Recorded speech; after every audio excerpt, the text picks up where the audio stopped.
যে নায়িকারা যারা মা কেন্দ্রিক নায়িকা হয়, মা বা বাবা যাদের কন্ট্রোলে থাকে, যে নায়িকাগুলো তারা কিন্তু প্রচুর কষ্ট করে, এটা সত্যি কথা।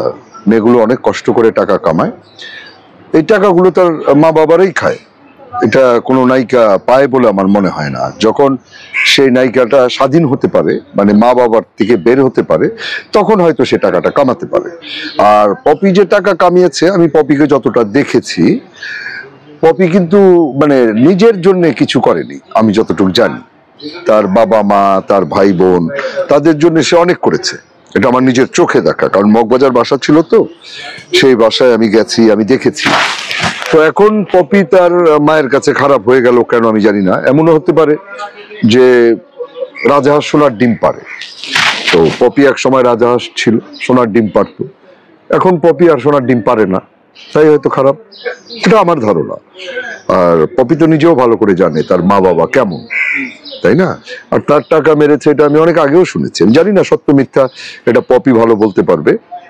তো তাদের কিছু মেরে খাওয়ার পপির কি আছে আমার তো মনে হয় না। আর যে 11 কাঠা যেটা 6 কাঠা এটি নিয়ে কথা হচ্ছে, পপি হয়তো দাবি করছে যে তার টাকা যেহেতু নিয়েছে, সে হয়তো দাবি করছে যেটা আমার। এটা হতেই পারে, তাই না? এতে পপির দোষটা কোথায়? আমি তো পপির দোষ দেখি না।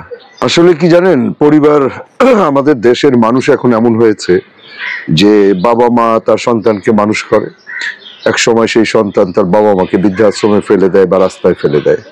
আবার কিছু বাবা মা আছে সন্তানের কাছ থেকে টাকা নিয়ে সন্তানকে মেরে ফেলে।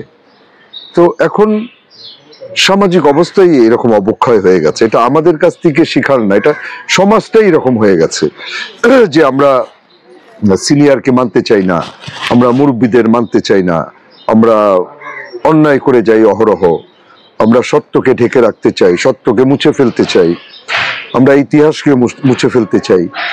তো একটা জিনিস কি জানেন, ফিল্ম ইন্ডাস্ট্রি বলেন আর দেশ বলেন, আজকে হয়তো আপনি একটা ইতিহাস মুছে ফেললেন আজকের জন্যে, কিন্তু ইতিহাসকে আসলে মোছা যায়? কোনো ইতিহাস কিন্তু কেউ মুছে ফেলতে পারবে না।